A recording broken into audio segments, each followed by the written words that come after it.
Friends, welcome to Word on Fire Catholic Ministries. Word on Fire is an apostolate dedicated to the mission of evangelization, using media both old and new to share the faith on every continent and to facilitate an encounter with Christ and His Church.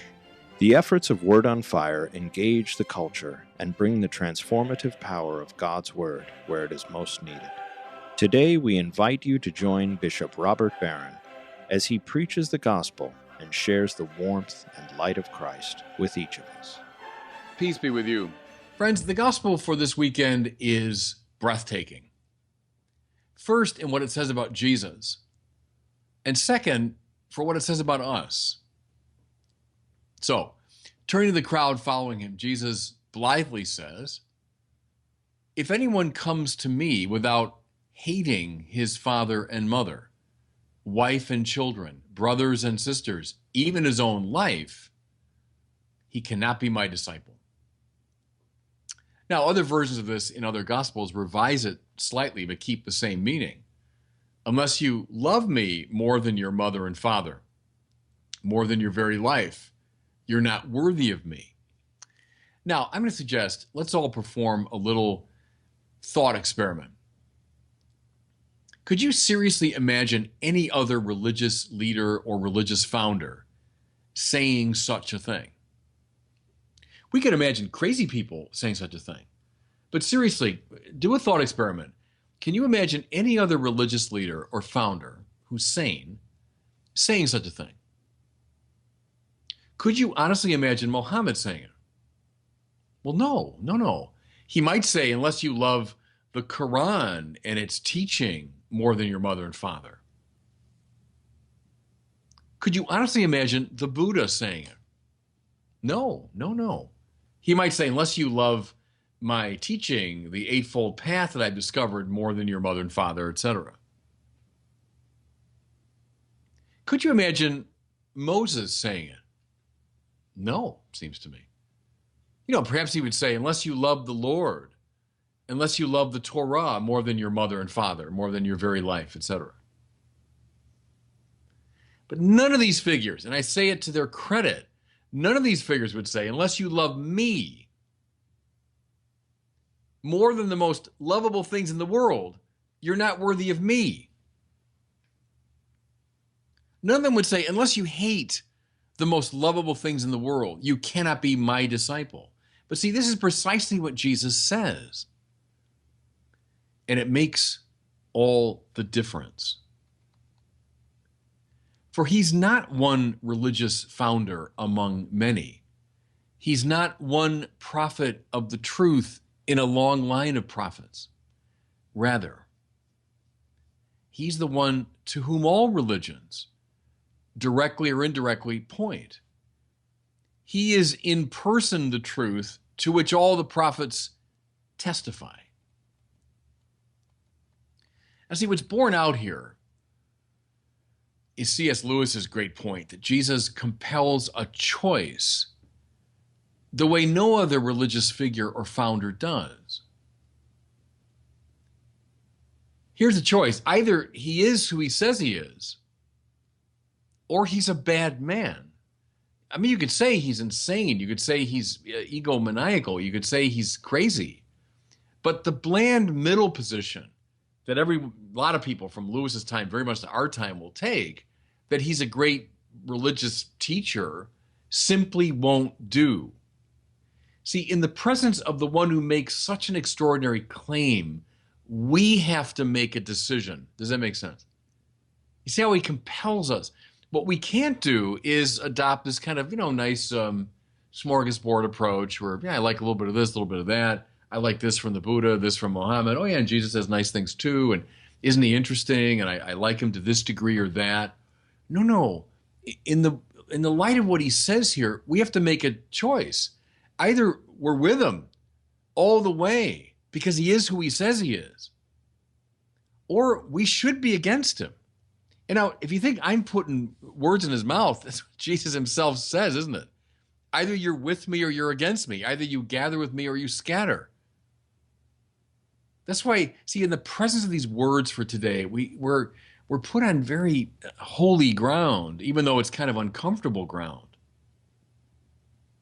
We got to make a decision about Jesus, about the one who would say such a thing.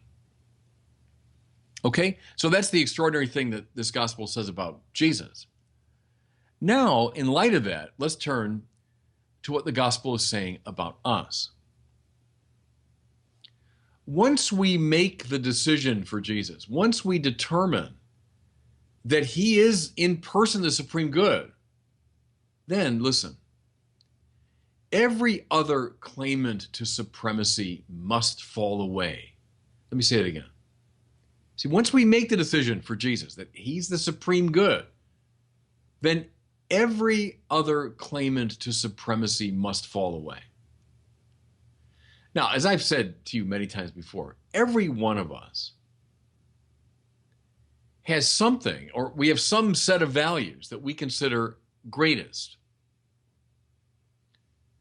There's some center of gravity around which everything else in our life turns.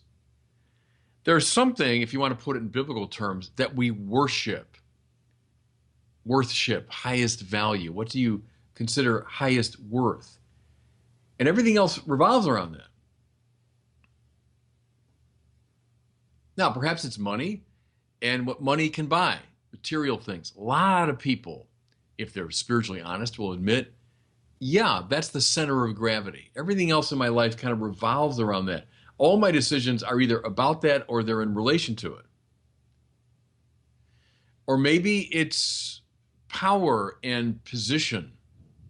You know, there are people that don't really care that much about money and material things, but they love power and seeking power.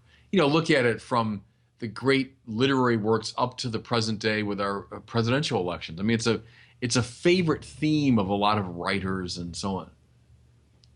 Look at a show like House of Cards, then look at a play like Richard III or Macbeth, and you'll see this preoccupation with power.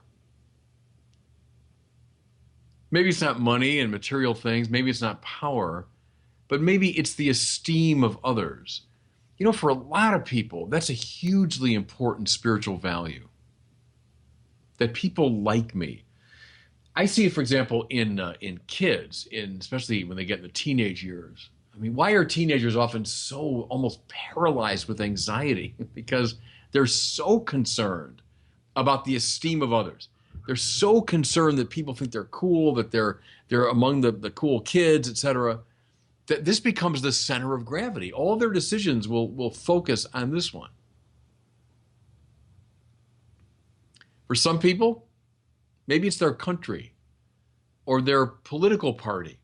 You know, that's what's absolutely central to me, is my love for my country. My political party is so fundamental. I think of, you know, not to blame my poor father and mother, but their generation of Irish Catholics in Chicago, to be Irish Catholic Democrats was extremely important. I mean, almost impossible to imagine someone of my parents' generation in Chicago not voting Democratic, you know. Maybe it's your family. Maybe your family is your center of gravity. It's the supreme value in your life. Maybe it's your kids. It's your wife. It's your husband. Now, I hope, especially with these last examples in mind, you see that these are all good things. I'm not saying for a second these are bad things or that you shouldn't be concerned about them. In fact, material wealth can be splendid and it can be used for wonderful things. Power and position can be used to effect great good. I mean, point to all kinds of examples. Honors, you know, might be well-deserved.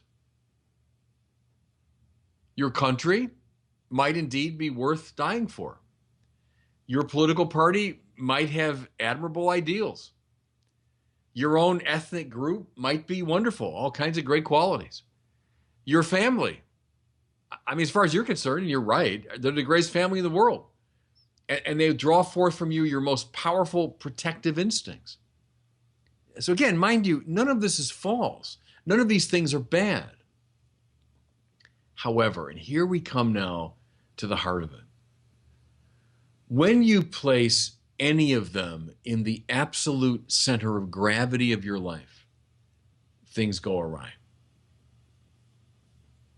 When you make any of them your ultimate or final good, your spiritual life goes haywire.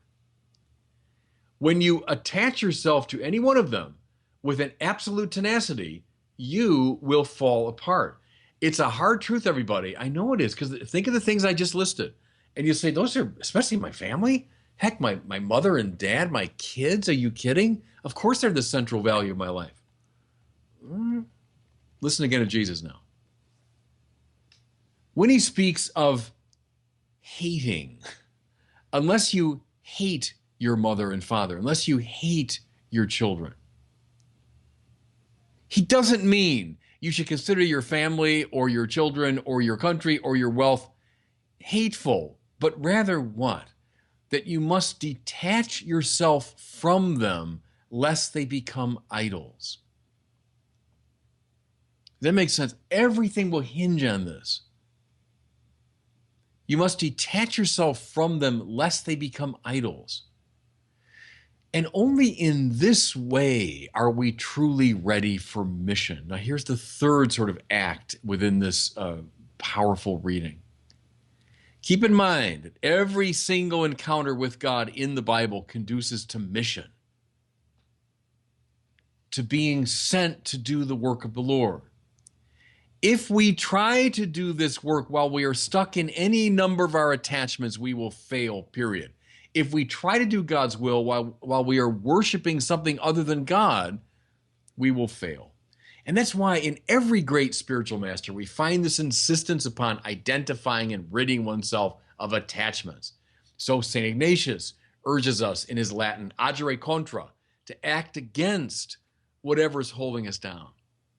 If it's money, well, then you should seek poverty.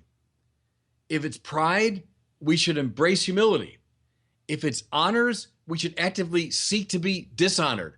If it's sex, we should try celibacy, etc. This is not hatred of the world or asceticism for its own sake. It's a program for freedom, which is exactly why, and I'll close with this, exactly why Jesus speaks now in this gospel of the building of a tower or the planning of a military attack. No one starts to build without making sure all the elements are in place and the foundation is laid. Otherwise, he will surely fail. No king sets out to attack his enemy knowing that he's grossly outnumbered. Listen now. In precisely the same way, no spiritual person sets out to follow the will of God unless and until he's rid himself of attachments. Otherwise, he will find zero success. And so, listen again to the Master. Any one of you who does not renounce all his possessions cannot be my disciple.